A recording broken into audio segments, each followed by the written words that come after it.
Hi అండి. అందరికీ నమస్కారం. Welcome to my channel. ఈ వీడియోలో ఏపీ ప్రభుత్వ ఉద్యోగులకు మరియు పెన్షనర్స్‌కి పెండింగ్ బిల్లులు పెండింగ్ బిల్లుల చెల్లింపులకు అదనపు బడ్జెట్ విడుదల అండి. దీనికి సంబంధించిన పూర్తి వివరాలైతే వీడియోలో తెలుసుకుందాము. వీడియో అయితే ఎక్కడ గాని స్కిప్ చేయకుండా ఎండ్ వరకు చూసేయండి. అప్పుడే ఇన్ఫర్మేషన్ పూర్తిగా అర్థమవుతుంది. అలాగే వీడియో చూస్తున్న ప్రతి ఒక్కరు వీడియోకి లైక్ చేయండి ఫ్రెండ్స్. ఈ వీడియోని తోటి ఉద్యోగ, పెన్షనర్ మిత్రులతో అయితే షేర్ చేయండి. కొత్తగా మన ఛానల్‌ని చూస్తున్నవారు ఇంకా ఎవరైనా సబ్స్క్రైబ్ చేసుకున్నట్లయితే వెంటనే మన ఛానల్‌ని సబ్స్క్రైబ్ చేసుకోండి. సో, దీని ద్వారా నేను చేసే లేటెస్ట్ వీడియోస్ అన్నీ మీ వరకు రీచ్ అవుతాయి. ఇక ఆలస్యం చేయకుండా వివరాల్లోకైతే వెళ్ళిపోదాము. సో, ఫ్రెండ్స్ ఇక విషయానికి వచ్చినట్లయితే పెండింగ్ బిల్లులకు అదనపు బడ్జెట్ ఏపీజేఎల్ఐ వడ్డీ రేట్లు ఆంధ్రప్రదేశ్ ప్రభుత్వ ఉద్యోగులు మరియు పెన్షనర్లకు సంబంధించి అత్యంత ముఖ్యమైన ఆర్థిక అప్డేట్లను తెలుసుకుందాము. పెండింగ్ బిల్లుల చెల్లింపులు ఏపీజేఎల్ఐ వడ్డీ రేట్లు మరియు ఈడీఎల్ఐ స్కీమ్ ప్రయోజనాల గురించి పూర్తి వివరాలైతే ఇక్కడ తెలుసుకుందాము. ఏపీజీఎల్ఐ పెండింగ్ బిల్లులకు అదనపు బడ్జెట్ అయితే విడుదల. RT number 2706 dated on 28 October 2025. So, ఈ జీవో ద్వారా ఆంధ్రప్రదేశ్ ప్రభుత్వం నుంచి తాజాగా ఈ శుభవార్త అనేది అందిందండి.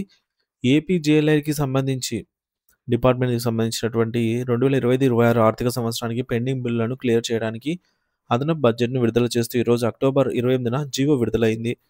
విడుదలైన మొత్తం పెండింగ్ బిల్లుల చెల్లింపు కోసం రూ. 6,90,000 మంజూరు చేయబడింది. సో, దీని ఉద్దేశ్యం ఏంటంటే, ఈ బడ్జెట్ ఏపీజేఎల్ఐ హెడ్ క్వార్టర్స్ మరియు జిల్లా కార్యాలయాలకు సంబంధించి ఏపీజేఎల్ఐ ఫైనల్ క్లెయిమ్‌లు మరియు ఏపీజేఎల్ఐ లోన్ల చెల్లింపులకు ఉపయోగపడుతుంది.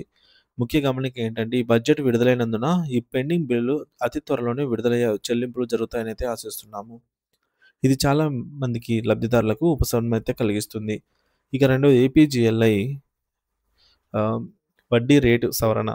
GOMs number 65 dated on 27th October 2025. So, ఈ జీవో ప్రకారంగా ఏపీజీఎల్ఐ మరియు గ్రూప్ ఇన్సూరెన్స్ స్కీమ్ జీఐఎస్‌కి సంబంధించినటువంటి వడ్డీ రేట్లను ప్రభుత్వం సవరించింది. కొత్త వడ్డీ రేట్లు అయితే సవరించిందనమాట. మరి అవి ఏంటో చూద్దాము.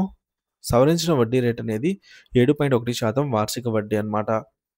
వర్తింపు కాలాలు ఈ రేట్లు మనకు జూలై 1, 2024 నుంచి 31 డిసెంబర్ 2024 వరకు, అలాగే జనవరి 1, 2025 నుంచి జూన్ 30, 2025 వరకు వర్తిస్తుంది.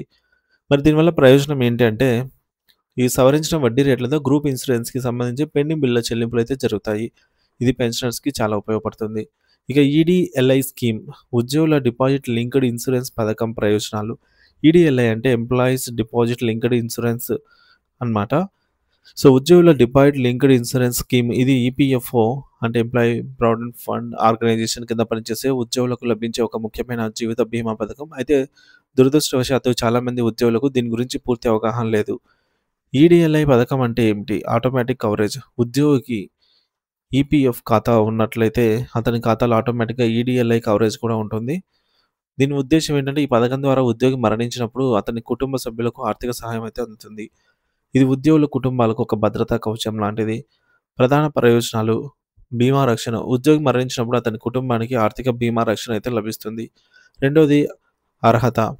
ఉద్యోగి పనిచేస్తున్న సమయం లేదా పదవి విరమణ తర్వాత 6 నెలల లోపు మరణించినట్లయితే అతని నామినీ లేదా కుటుంబ సభ్యులకి ఈ బీమా మొత్తాన్ని అయితే పొందవచ్చు. మూడోది గరిష్ట బీమా మొత్తం. ప్రస్తుత నిబంధనల ప్రకారంగా గరిష్ట బీమా మొత్తం 7,00,000 వరకు ఉంటుంది. ఇది గతంలో కంటే పెంచబడింది. నాలుగోది ఉద్యోగి ప్రీమియం లేదు. ఈ బీమా కోసం ఉద్యోగికి ₹1 కూడా ప్రీమియం చెల్లించాల్సిన అవసరం అయితే లేదు గానీ, ఈ ప్రీమియం మొత్తాన్ని యజమాని ఈపీఎఫ్ ఖాతాకైతే చెల్లిస్తారు. వర్తింపు ప్రభుత్వం మరియు ప్రైవేట్ రంగ ఉద్యోగులందరికీ ఇది వర్తిస్తుంది. ఈపీఎఫ్ ఖాతా ఉన్న ప్రతి ఒక్క ఆహ్, ఉద్యోగికి కూడా ఈడీఎల్ఐ కవరేజ్ ఆటోమేటిక్‌గా అయితే ఉంటుంది. ఆరోది క్లెయిమ్ ప్రక్రియ. ఉద్యోగి మరణించిన తర్వాత నామినీ లేదా చట్టబద్ధమైన వారసులు నేరుగా ఈపీఎఫ్ఓ ద్వారా క్లెయిమ్‌నైతే పొందవచ్చు. మరి ఎలా క్లెయిమ్ చేయాలి అంటే ఫార్మ్ 50 ఫార్మ్ 51ఎఫ్ అండి. సో, ఈ యొక్క ఫార్మ్‌ను సరిగ్గా పూర్తి చేయాలి. యజమాని ధృవీకరణ. మీ మాజీ యజమాని లేదా ప్రస్తుత యజమాని ఆ ఫార్మ్‌నైతే ధృవీకరించాల్సి ఉంటుంది. ఈపీఎఫ్ఓ కార్యాలయానికి సమర్పణ. సో, పూరించిన మరియు ధృవీకరించిన ఫామ్‌ను సమీపంలోని ఈపీఎఫ్ఓ కార్యాలయానికైతే సమర్పించాలి. సో, మొత్తానికి ఈడీఎల్ఐ స్కీమ్ ఉద్యోగుల కుటుంబానికి ఆర్థిక రక్షణను అందిస్తుంది. ఇది ఒక గొప్ప భద్రతా పథకము. ఉద్యోగి జీవితంలో అనిశ్చితులు ఉన్నప్పటికీ అతని కుటుంబానికి ఆర్థిక భరోసా కల్పిస్తుంది. ఈ పథకం గురించి చాలామంది ఉద్యోగులు అవగాహన లేకపోవడం వల్ల దీని ప్రయోజనాలను పొందలేకపోతున్నారు. ఇది యజమానికి చెల్లించే ఆటోమేటిక్ పథకం లాంటిదనైతే గుర్తుంచుకోవాలి.